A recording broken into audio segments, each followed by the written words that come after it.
fala aos nossos corações nesse momento, em nome de Jesus. Amém. Paz do Senhor, meus irmãos. Deixa eu me organizar aqui. Hoje o sermão será em Efésios, capítulo 6.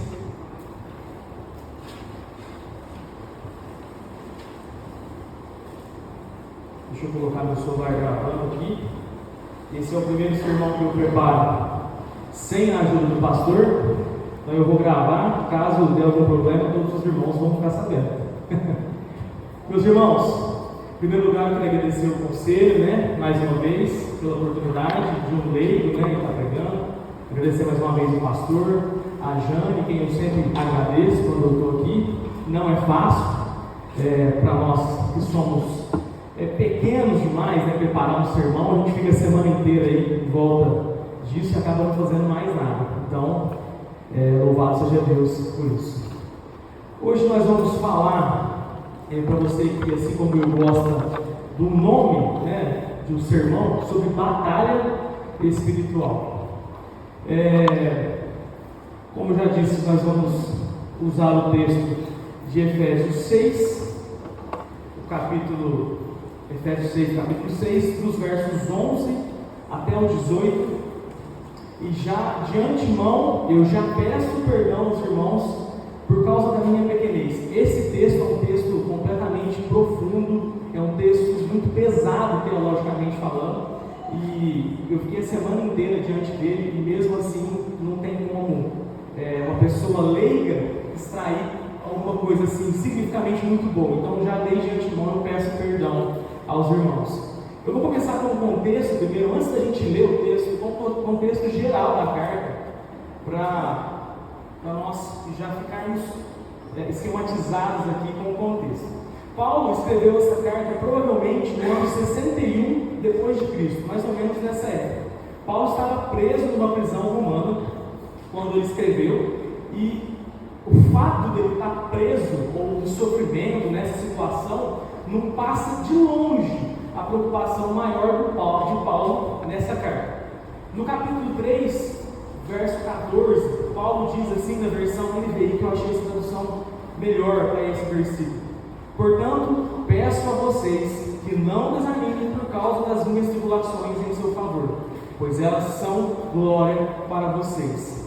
Paulo acha mais importante o avanço do reino, o avanço do evangelho, o avanço da obra de Deus, acima de toda e qualquer tribulação na vida dele. Eu acho que nós temos que ter essa importância de entender que mesmo Paulo, estando preso, ele nos fala: isso não é nada, isso para mim é glória, eu estou preso por causa de coisas que eu fiz por causa de vocês. E o foco da carta é outro, é o avanço do evangelho. Desde o início da carta, e essa carta, assim como outras, são cartas doutrinárias que são voltadas para o ensino, e por isso a gente pode aprender muitas coisas do dia a dia com elas. No começo, Paulo vai falar da redenção por Deus mediante a Cristo, depois fala da salvação ser pela graça e não mediante o nosso mérito, as nossas obras ou qualquer coisa que nós façamos. Ele fala da unidade na fé que nós devemos ter, e dos serviços e os dons que Deus deu para a gente, para que possamos servir a igreja dele. Depois Paulo exorta para que o povo seja santo diante de um Deus santo que ele é. E por fim, Paulo vai falar como devemos ser um marido diante de Deus, uma esposa, um filho, um patrão, um funcionário. E por último, Paulo finaliza a carta dizendo, ou falando acerca da batalha espiritual. E Paulo nos fala que essa batalha, que essa dificuldade que nós vamos viver, que todo crente vive, é a pior batalha que nós podemos ter nessa vida.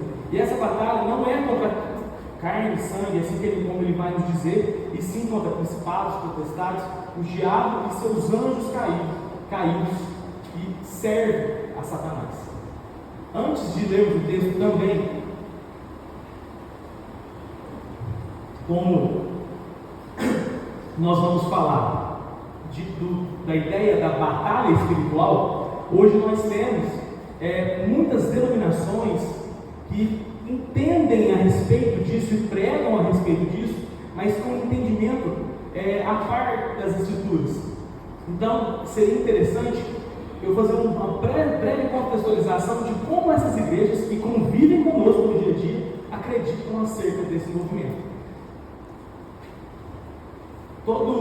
A maioria dos argumentos tirados, tanto dessa parte das igrejas, quanto da armadura de Deus, foi retirado do livro Batalha Espiritual, do Augusto Nicodemos, no qual eu recomendo a todos vocês. É um livro didático, simples, muito fácil de ler, e foi a fonte que eu retirei todas essas ideias daqui. A primeira ideia que nós vamos trabalhar aqui, que é muito fértil nessas denominações, é que todo mal é demoníaco. Todas as coisas que acontecem em determinados lugares, mortes, tragédias, doenças, entre tudo e qualquer coisa, é culpa do diabo. Muitas pessoas acreditam realmente que o diabo que é o autor de todas essas coisas. E não só isso, se fosse só isso, não era tão ruim. Eles acreditam que até o mal moral que é feito também é culpa do diabo. Por exemplo, a lascívia, a imoralidade, o adultério, a desonestidade, a embriaguez. Então, por exemplo, se o irmão adulterou, caiu no pecado, eles podem dizer que o irmão ele foi instruído por algum diabo, não foi culpa dele. Eles tiram a responsabilidade humana do ser humano que caiu no pecado. Então, é muito perigoso nós termos essa ideia. O segundo ponto que nós podemos ver aqui é de espíritos territoriais. Como o nome sugere, essa ideia gira em torno de uma crença em que Satanás designou um demônio ou vários deles para cada unidade geopolítica do mundo. Esses espíritos malignos ocupam e controlam os territórios geográficos sob a sua responsabilidade. Então, ou seja, cada país tem um demônio, cada cidade, cada estado tem um demônio, e eles que dominam esses lugares. É outra ideia que não tem nenhum respaldo bíblico na Escritura. Outra ideia é a resistência dos espíritos territoriais à obra de Deus. Os espíritos territoriais opõem a resistência aos esforços da igreja para evangelizar a área sob sua cultura, cegando as pessoas ou oprimindo os crentes. Alguns adeptos dessa batalha espiritual acreditam que até mesmo crentes verdadeiros, aqueles que contêm o Espírito Santo, podem ser endemoniados ou demonizados, controlados por demônios, que é outra coisa totalmente a par das Escrituras. E também tem a ideia de mapeamento espiritual. Quando nós, por exemplo, chegamos numa cidade onde nós não temos uma denominação, não temos uma igreja, a primeira coisa que nós temos que fazer é localizar os demônios e quem são os demônios que mandam nessa cidade para a gente destronar esses demônios. A gente tem agora um ponto de pregação da nossa igreja. Então, o certo, a gente fez errado, a gente abriu, alugou um ponto. A gente devia ter procurado onde estava o trono de Satanás em Itamugi, para depois começar a obra missionária. Então, ou seja, são muitas coisas que não têm margem nas Escrituras. Está amarrado, que é amarrado o diabo, determinar coisas, oração forte, oração de batalha. Todas essas coisas não têm respaldo bíblico.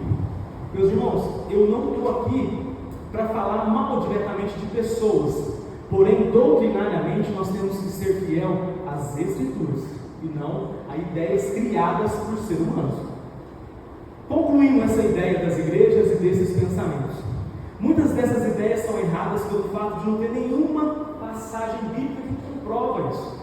Entretanto, uma coisa que temos que concordar com eles é a ênfase muito grande na oração, a preocupação que eles têm com a oração e se preocuparem diariamente com o conflito espiritual que sabemos que existe. Eles acordam todo dia preocupados em orar, porque o diabo às vezes vai tentar eles todos os dias estão preocupados, o que eles têm que fazer para destronar Satanás na vida dele. São ideias erradas, porém eles se preocupam de uma coisa que sabemos que é real. Essa batalha é verdadeira. Porém, nós temos que entender a base da Bíblia. Isso nos leva a pensar o contrário disso, de pessoas que não creem ou não se preocupam com essa realidade espiritual, que não dá ao menos um pouco de importância nessa área que nós todo dia vivemos em uma batalha espiritual. Ou seja, acordar todos os dias da nossa vida sem se preocupar com isso é deixar o diabo à mercê das nossas vidas.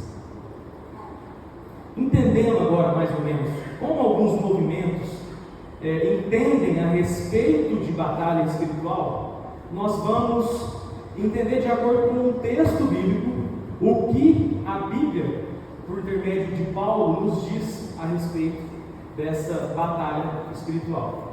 Vamos ler de forma responsiva o capítulo 6, verso 11 a 18. Eu lerei os âncoras e os irmãos os pares.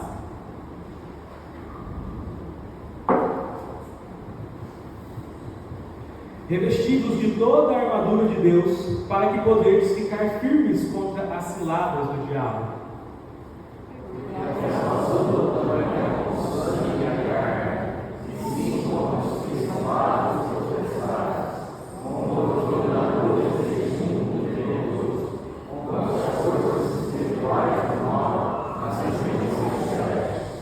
Portanto, tomai toda a armadura de Deus, para que possais resistir no dia mau, e depois de terdes vencido tudo, permanecer inabaláveis.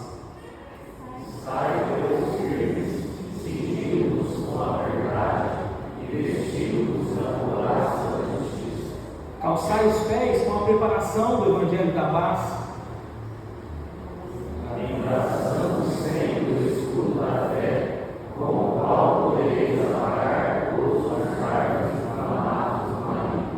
Tomai também o capacete da salvação e a espada do Espírito, que é a palavra de Deus.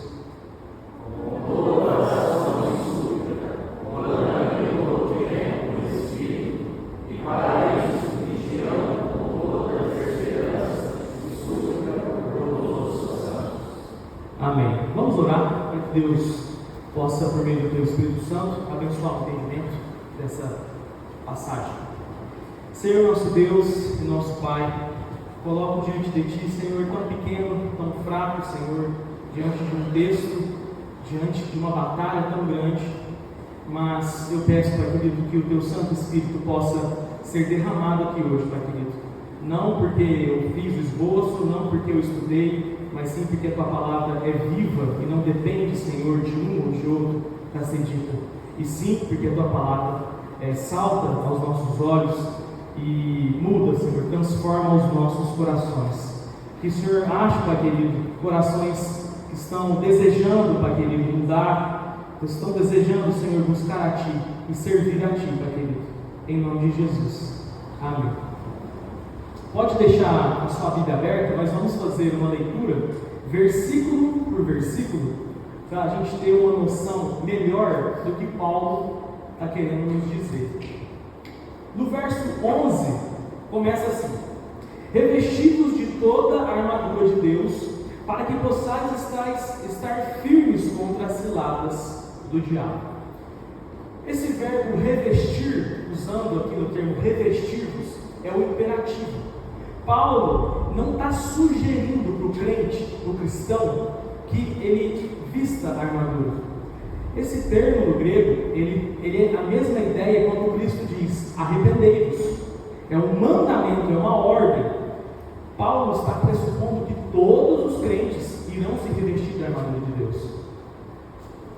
Paulo também diz: ficar firme. A ordem que Paulo nos dá é de que ficamos firmes e não que vamos até os inimigos. Aos poucos nós já vamos encaixando todas as ideias e as ideias que eu li aqui no começo já vai se destronando aos poucos, só pelo próprio texto bíblico. A ideia de ficarmos firmes é a ideia de esperarmos o ataque do inimigo. Nós não temos que ir até ele para derrotá-lo, para amarrá-lo, para fazer o que for. Ele vem até nós. Astutas ciladas do diabo também citado no verso 11. O inimigo vem até nós, Satanás e seus anjos vêm até os santos. Ele prepara várias armadilhas para que possamos cair em suas tentações. Sua influência em nossas vidas é através da tentação que possam nos fazer cair em pecado. Todas essas armadilhas que ele faz, que o Satanás e seus anjos, são inteiramente para nos pegar nos nossos pontos mais fracos. A armadura de Deus é uma armadura de proteção e não de ataque. Entendemos então que nós não precisamos, mais uma vez, ir até o inimigo. O inimigo vai vir até nós. Vamos agora, entendendo a ideia que é um mandamento no revestir, vamos agora para o verso 12. Porque a nossa luta não é contra a carne, não é contra sangue e a carne, e sim contra os principados e potestades, contra os dominadores deste mundo tenebroso, contra as forças espirituais do mal nas regiões celestes. Nossa luta não é contra carne e sangue, contra pessoas. Temos que lembrar que no momento em que Paulo escreveu essa carta, ele estava preso. Ele estava preso na prisão romana, não necessariamente na prisão, ele era um preso político e ele tinha direito de ficar dentro de uma casa, preso a um soldado. Mas Paulo, mesmo diante dessa situação, diante do Império Romano, que era o inimigo dos cristãos, Paulo nos fala: a nossa luta não é contra carne e sangue, não são contra pessoas, ideias ou inimigos materiais ou físicos. Nossos inimigos são espirituais. Quando Paulo diz principados e potestades, dominadores deste mundo tenebroso, forças espirituais do mal, ele repete várias vezes a mesma coisa. As três coisas que Paulo disse a respeito desses seres são uma e a mesma coisa. Ele só repetiu para reforçar. Então vamos entender um pouco o que são esses anjos caídos. Satanás se rebelou contra Deus em um certo momento que nós não temos certeza exatamente de quando foi.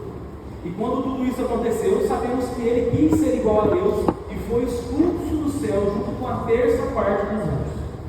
São seres que já foram condenados por Deus e têm seus dias contados até a volta de Cristo.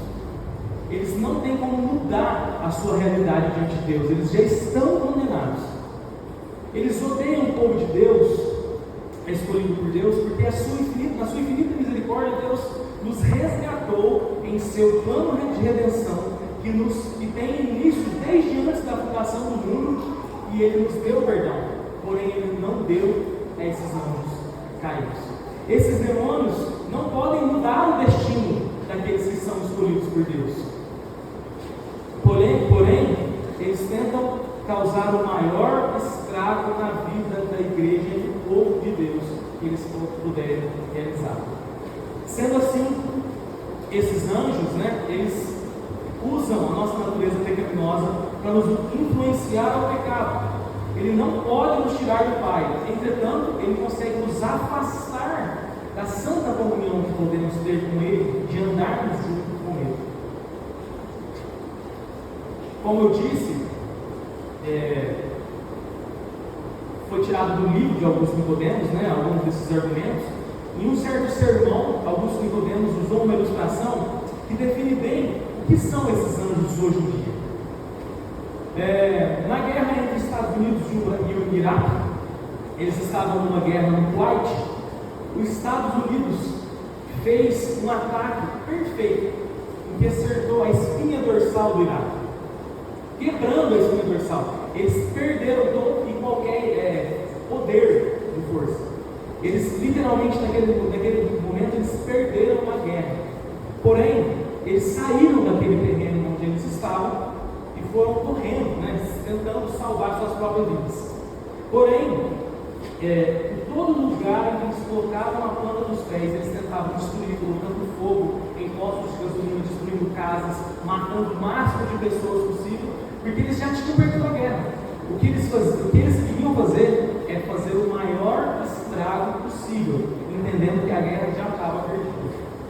Esses anjos caídos é a mesma coisa. Eles já perderam a guerra. Eles não têm como fazer mais nada para reverter esse resultado. Mas eles tentam fazer o máximo de estrago possível para nos separarmos de Deus, pelo menos por algum tempo determinado. Entendendo quem eram esses seres, podemos ir agora para o verso 13. Portanto, tomai toda a armadura de Deus, para que possais resistir no dia mau, e depois de teres vencido tudo, permanecer inabaláveis. Paulo de começo já fala: tomai, receber toda a armadura de Deus. Não adianta a gente ser bom ou querer só uma parte dela.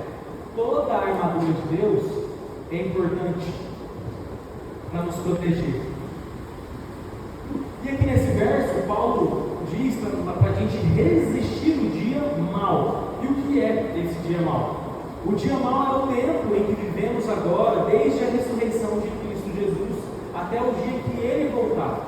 Jesus, uma certa vez, Ele disse aos seus discípulos que esse período também pode ser chamado de princípio das dores. Nós já vencemos a guerra, só que ainda não. Nós ainda vivemos nesse mundo pecaminoso, com o nosso corpo que é pecaminoso, porém já somos justificados e salvos por Cristo. Ou seja, já vencemos, mas ainda não. Ainda estamos no dia mau. A ideia de resistir esse dia mau, Jesus em sua obra redentora já fez tudo o que precisava na nossa redenção. No entanto, ainda estamos aqui neste mundo pecador e devemos viver em santidade, mesmo sendo muito difícil. Temos que resistir até o dia da nossa morte ou até a volta de Cristo, caso isso aconteça antes. E não só isso, Paulo diz que podemos vencer tudo que passamos. Paulo diz que é possível passar por todos os males e tribulações que possam acontecer e podemos resisti-los e permanecermos inabaláveis. Porém, isso só é possível se revestirmos de toda essa armadura que está proposta a nós. Entendemos agora o começo, do verso 14 para baixo, nós já vamos começar com as peças dessa armadura que Paulo nos diz. Verso 14: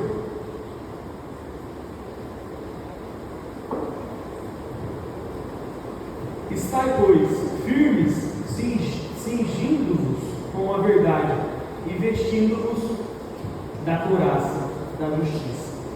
Mais uma vez Paulo nos diz: estai, pois, firmes. Seja firme nas suas convicções em relação espiritual diante de Deus. O cinto que Paulo diz aqui, cingindo-vos com a verdade, precisamos entender uma coisa aqui, perdão, irmãos, que essa armadura, provavelmente, quando Paulo descreve essa armadura dessa carta, como ele estava amarrado a um soldado romano, é bem provável que a ideia que Paulo usou para essa armadura seja do soldado romano que estava do lado dele, preso com ele. O cinto da armadura romana era um item muito importante, porque ele segurava todos os apetrechos dele. A couraça que protegia o abdômen era amarrada no cinto, a calça, a sua espada, tudo era preso no cinto. E Paulo compara o cinto com a verdade. Paulo, comparando o cinto com a verdade, dá a entender que a verdade é o que nos mantém ligados uns com os outros. Vivendo sempre em verdade, o inimigo não pode nos tentar. O inimigo não pode jogar coisas na nossa cara, se nós estivermos vivendo na verdade. Em comunidade, se nós vivemos nessa verdade, também não teremos problemas com os nossos irmãos. Então essa verdade é o que liga todas as outras coisas com ela. Partindo agora para a couraça da justiça, é a parte que protege o abdômen do soldado. soldado. Ele protege contra golpes nessa altura, golpes que ele possa receber na barriga. E Paulo compara com a justiça. A ideia aqui é de viver uma vida justa e íntegra diante dos homens e diante de Deus. Só é possível viver uma vida justa diante de Deus por causa da justificação que recebemos de Deus por meio do sangue de Cristo. Somos justificados em Cristo e vivendo uma vida santa diante de Deus. Satanás não pode nos tentar nessa área, pois somos justos, não porque o que nós fizemos, mas por causa do que Cristo fez. Romanos 8,33 nos diz: quem intentará acusação contra os eleitos de Deus? É Deus quem nos justifica. Portanto, a justiça que temos não é nossa, foi imputada até nós. Entendendo então o cinto e a couraça, podemos passar para o verso 15, que é dos sapatos. Verso 15: calçai os pés com a preparação do Evangelho da paz. Um soldado romano ou um soldado de qualquer guerra que ele for participar, ele não pode entrar descalço em um campo de batalha. Todos esses campos onde tinha essas batalhas, eles colocavam objetos pontiagudos para ferir qualquer pessoa que fosse descalço.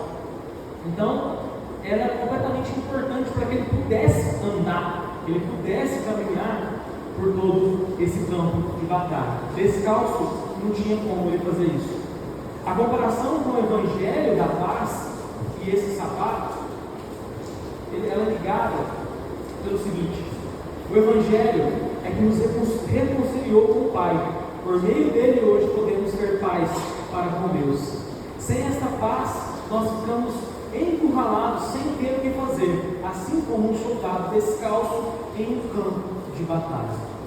Tendo paz com o nosso Deus, por meio do Evangelho, podemos prosseguir em nossa caminhada rumo à nova Jerusalém celestial, sem ter problema com os nossos pés, pois temos paz. Podemos caminhar em qualquer lugar, em meio aos nossos irmãos nós temos paz, com Deus nós temos paz, nós podemos agir, nós podemos trabalhar para o reino, porque estamos com os pés protegidos para caminhar. Passando para o sapato, agora nós vamos para o escudo da fé. Verso 16: embraçando sempre o escudo da fé, com o qual podereis apagar todos os dardos inflamados do maligno. Esse escudo que Paulo descreveu nessa carta, ele não é aquele escudo pequeno. Na palavra grega, ela quer dizer uma porta, um retângulo grande, não é um escudo arredondado. E ele era coberto de pele de animais e era encharcado em água. Naquela época, era normal os inimigos lançassem flechas com fogo. Sendo assim, esse escudo era eficaz contra esse tipo de ataque, porque quando a flecha pegava nesses escudos, ela apagava o fogo e não tinha risco. A fé, em comparação com esse escudo, tem a ver com qual fé nós temos. A fé descrita aqui por Paulo não é algum tipo de pensamento positivo ou confissão positiva que está muito na moda hoje em dia. É ter plena certeza na salvação em Cristo Jesus, da fé, assim como Paulo já disse em Efésios 2: pela graça sois salvos mediante a fé. A fé nos deu plena certeza da nossa redenção, não porque nós fizemos ou possamos fazer alguma coisa para a nossa salvação, mas porque Ele fez e nós cremos naquele que fez. E esses dardos inflamados que são atirados contra os santos, contra a igreja, Satanás e seus anjos vão fazer de tudo para nos acertar por meio de dúvidas, cobiças, tentações e por aí vai. Ele sempre vai nos tentar no que nós somos mais fracos. Porém, por meio desta fé, estes ataques se tornam inúteis por quem tem fé em Cristo, de maneira que tenha certeza certeza dessa redenção não será afetado com dúvidas, com perguntas, com a ideia de ser ou não ser salvo. Um outro sermão, totalmente nada a ver com esse aqui, mas Augusto Nicodemos já disse uma vez a respeito da fé. A fé, ela é como um músculo. Assim como um músculo pode ser exercitado e ele cresce no tocante do exercício feito nele, a fé é exatamente a mesma coisa. Conforme nós cultivamos a nossa fé, ela cresce, ela fica robusta, ela fica forte, dependendo do estado da nossa fé. Esses dardos inflamados conseguem nos acertar e conseguem nos trazer dúvidas, conseguem nos influenciar em certas coisas por causa da pequenez da nossa fé. Entendendo então o escudo e a fé e esses dardos inflamados, podemos ir para o capacete da salvação e a espada do Espírito, e é no verso 17. Tomai também o capacete da salvação e a espada do Espírito, que é a palavra de Deus. Este capacete, sem dúvida, a gente não tem nem o que falar. Um guerreiro que vai com a cabeça desprotegida numa guerra, a cabeça sendo a parte mais funcional e importante do nosso corpo, é impossível que alguém vá desprotegido. Essa salvação, que é comparada com o capacete, quer dizer assim: o verbo tomai em grego quer dizer deixomai. Ele quer dizer receber ou aceitar a salvação dada pela graça. De fato, ter certeza de sua salvação fará toda a diferença para nós. O simples fato de ter algum tipo de incerteza no nosso coração já nos deixa abatidos. E imagina você não ter certeza de que foi salvo em Cristo diante de uma batalha, diante de uma situação em que é atacado por ofensas, por insultos. Muda completamente a postura de um guerreiro em uma batalha. Ele ter essa certeza de o seu Senhor o redimiu é completamente diferente. Essa certeza nos faz ficar firme, não por causa de nós, da nossa força, mas por causa dele, do que ele fez.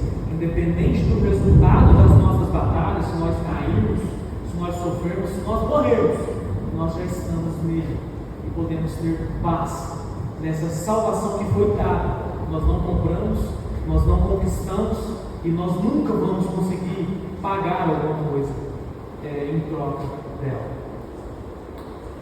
Partindo do capacete da salvação, nós vamos para a espada do Espírito, que é a palavra de Deus.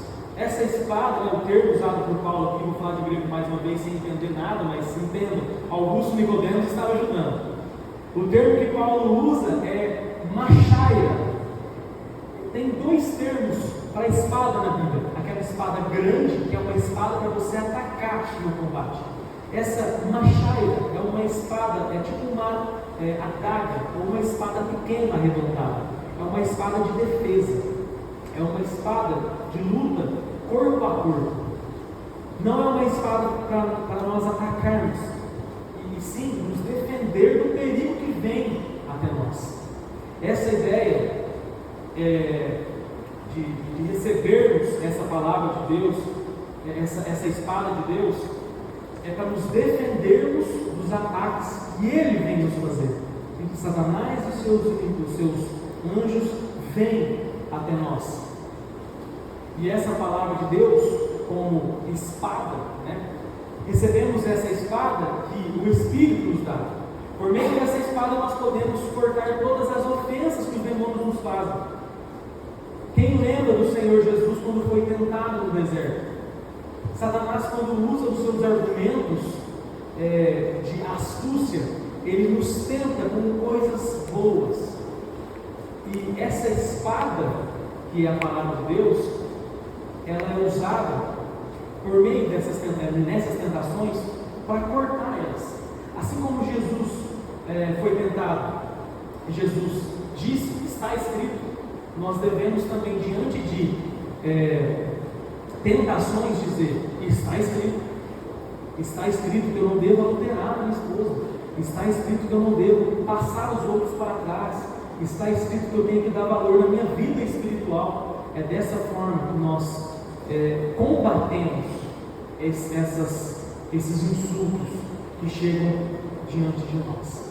Entendendo então essa espada, podemos ir agora para o final, não menos importante, do verso 18: com toda oração e súplica, orando em todo o tempo no Espírito, e para isso, vigiando com toda perseverança e súplica por todos os santos. A oração do soldado, daquele que está na batalha, que somos nós. A verdadeira oração da batalha espiritual é a oração que ora um pelos outros soldados, que ora um para os outros. Aquela oração que intercede por todos os santos, em todos os lugares, onde nós temos amor para com todos, sem nenhuma decisão. Essa oração é que junta toda a armadura de Deus. Tomar toda a armadura de Deus sem orar, receber essa armadura de Deus, sem efetuar o ato da oração, é um ato perdido, ele não é funcional.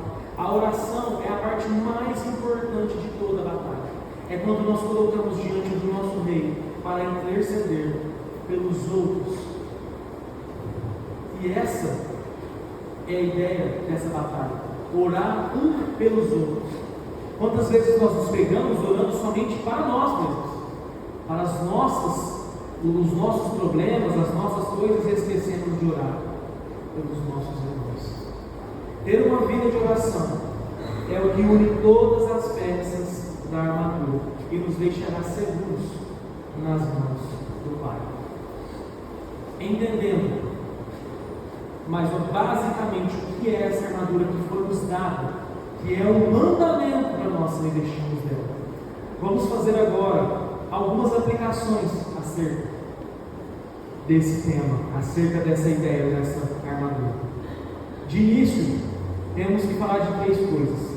Esta é uma batalha real, atual e urgente.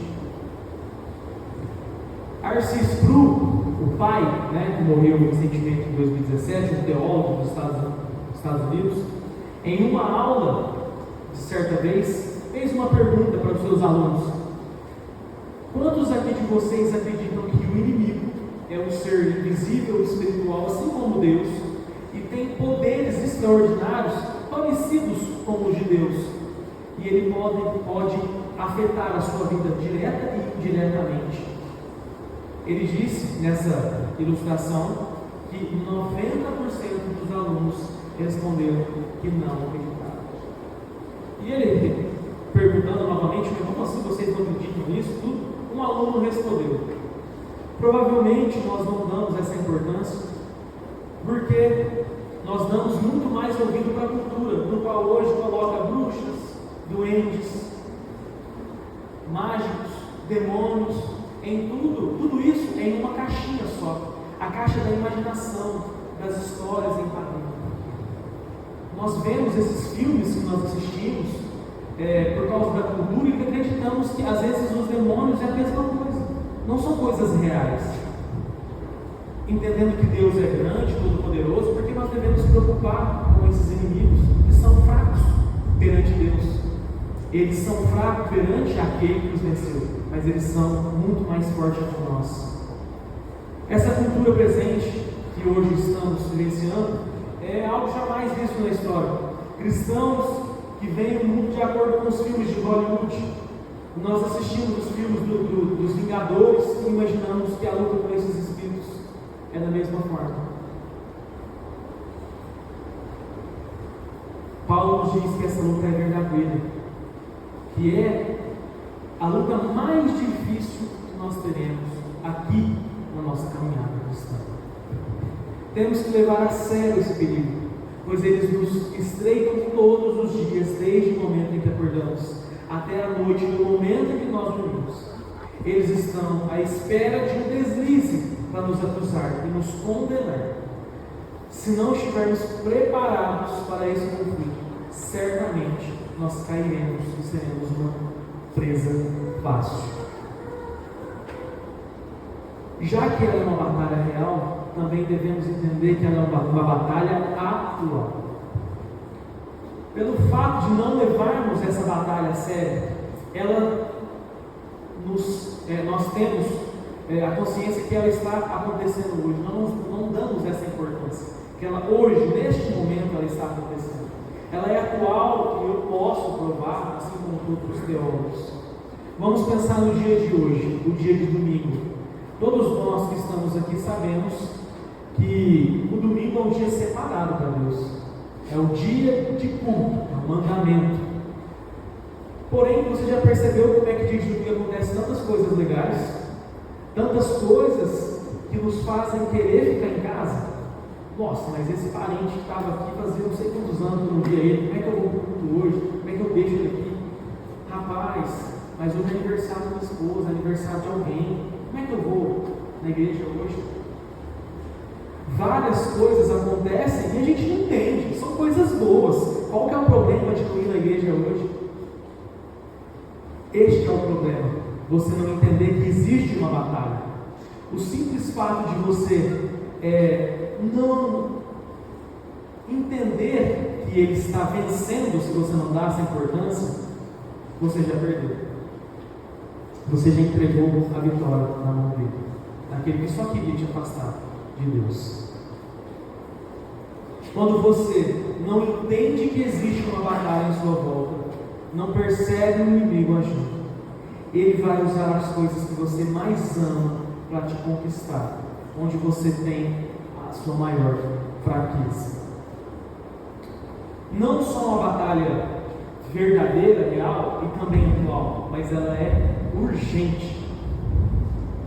Temos que preparar nossos corações diante desse problema hoje e agora. A cada momento que passa sem levarmos nossa vida espiritual a sério, o inimigo está vencendo. Sempre que deixarmos a nossa vida espiritual em segundo plano, nós estamos, de certa forma, terceirizando a nossa santificação ao acaso. Se der, eu leio a Bíblia hoje, se não der, eu leio amanhã. Se der, eu oro, se não der, eu oro amanhã, eu oro de noite. Não preciso de preocupar, eu não preciso de ter não preciso de ser crente fanático. É tão feio ser crente fanático, que ora todos os dias, que lê a sua Bíblia, que é fiel nos trabalhos da igreja. Se você está pensando isso, certamente Satanás não precisa nem te tentar mais. Você não precisa ser tentado, você já está derrotado. Estamos em uma batalha. Sempre que o cristão deixa a sua vida espiritual ao léu, o inimigo está 2 passos à sua frente. Ele sempre está 2 passos na nossa frente. E como eles atacam? Muitos pensam: o diabo quer me deixar pobre, ele quer me deixar doente, sofrendo sem ter o que comer, ele faz meu carro quebrar, ele faz outras coisas, outros problemas que podem acontecer. Ele pode, mas essa não é a maneira mais eficaz dele te acertar. Geralmente, quando você fica pobre e você não tem mais saída, você vai por uma saída, para a única saída que não te deixa para trás, e é Deus. Quando você fica doente, não tem mais esperanças, os médicos não têm o que fazer, a sua única salvação é Deus. Quando você não tem o que comer, você lembra daquele Deus que provê tudo para os seus santos.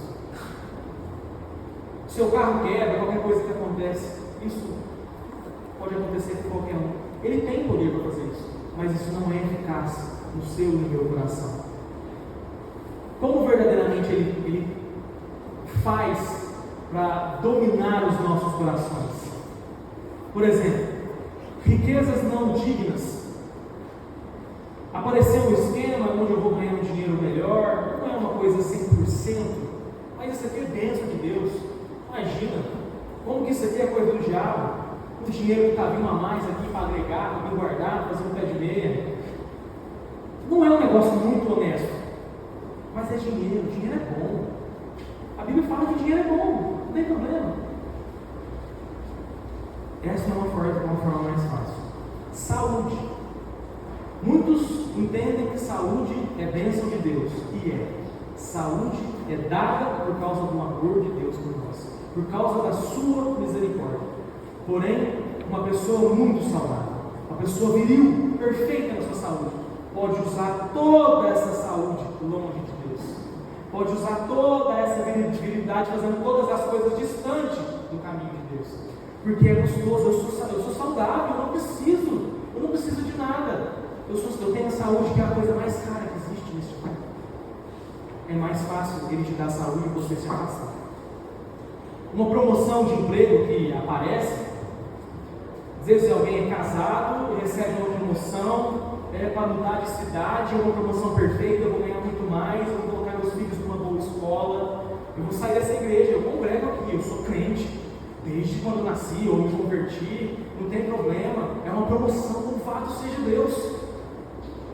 Porém, você muda de cidade, você recebe um bom salário, sua esposa trabalha em um lugar melhor, você coloca seus filhos numa escola melhor. Mas e a sua vida espiritual? Você chega numa cidade que não tem uma igreja que você congrega, não tem uma igreja fiel, você não gosta, visita a igreja e não gosta, aí quando você vê, passa 5 anos e você não congregou nenhuma igreja até hoje. Você acha que isso vem de Deus?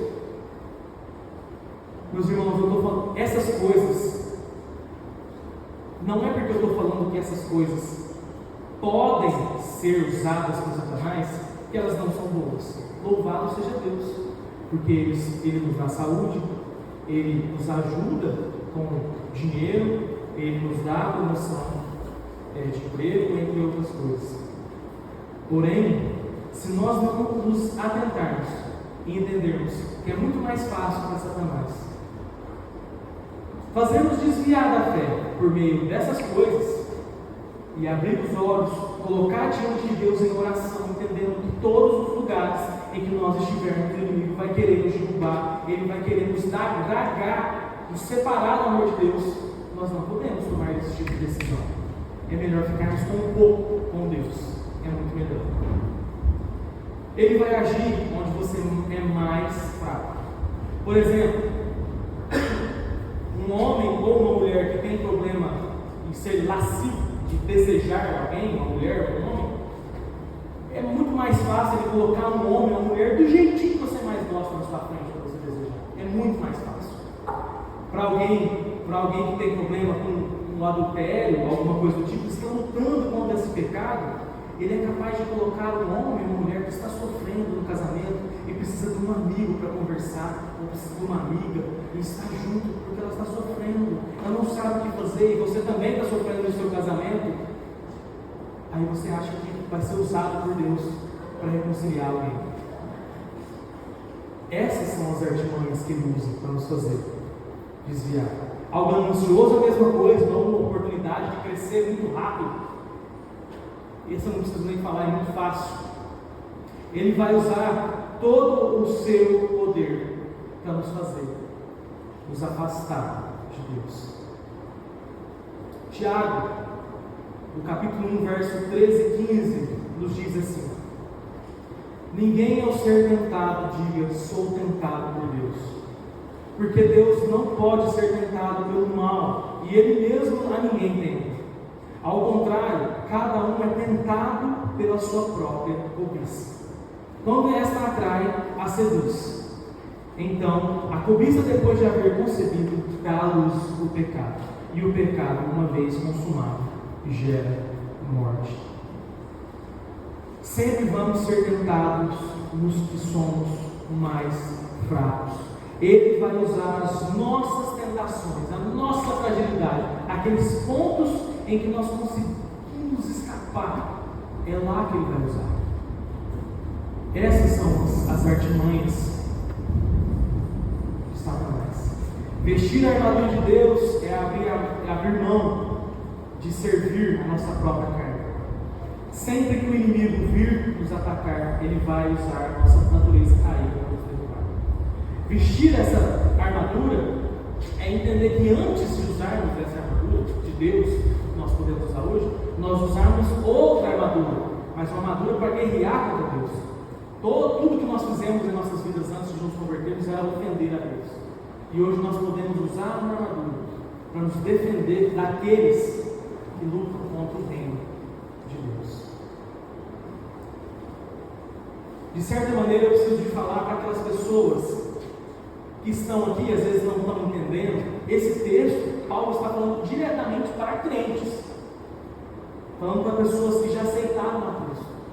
Às vezes você não está compreendendo essas coisas, as coisas são pesadas demais, às vezes é a primeira vez que você vem, não tem o entendimento, mas entenda, só é possível vestir essa armadura porque um dia Cristo morreu e venceu essa batalha por nós.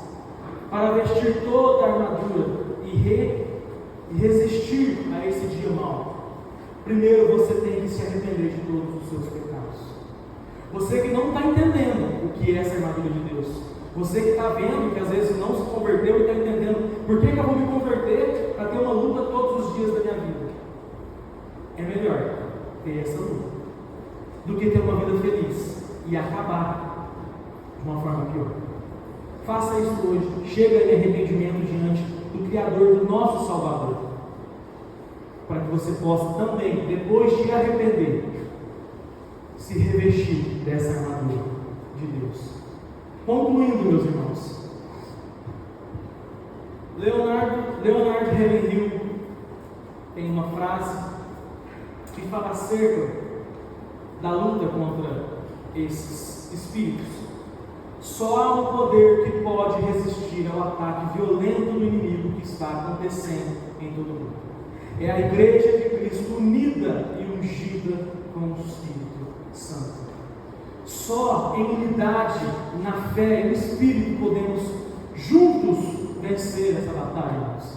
Não podemos viver divididos por grupos, por ideias, por concepções. Devemos viver debaixo de um só líder, que é Cristo Jesus. Lutarmos apenas uma batalha, e não batalhas entre nós e depois a batalha contra Satanás, mas vivermos juntos em unidade na fé contra esses inimigos, que são inimigos de todos nós. Não tem como perseverar nessa batalha sem ter comunhão plena com o vencedor dessa batalha, o próprio Cristo. Cristo é aquele que veio, viveu entre nós para cumprir toda a lei e vencer a morte com a sua ressurreição. É com Ele que devemos andar, revestidos toda a armadura de Deus, porque Ele é a verdade, Ele é a justiça, Ele nos deu a sua própria justiça, Ele é a salvação que nos foi proposta, Ele nos salvou, Ele é a palavra, o Verbo que criou todas as coisas, e Ele é a paz. É nele que temos o descanso de viver essa vida tão sofrida, e Ele é o mediador no qual nós temos acesso ao Pai. Só é possível ter acesso a essa armadura se nós estivermos lutando junto com o vencedor dessa batalha, que é Cristo Jesus. Louvado seja Deus, meus irmãos. Essas são as palavras que Deus colocou no meu coração. Queria mais uma vez passar a palavra para o Theo, agradecer a oportunidade. Amém. Deus abençoe, Gui. Que Deus seja abençoado com a sua vida e a vida de toda a igreja. Realmente as palavras possam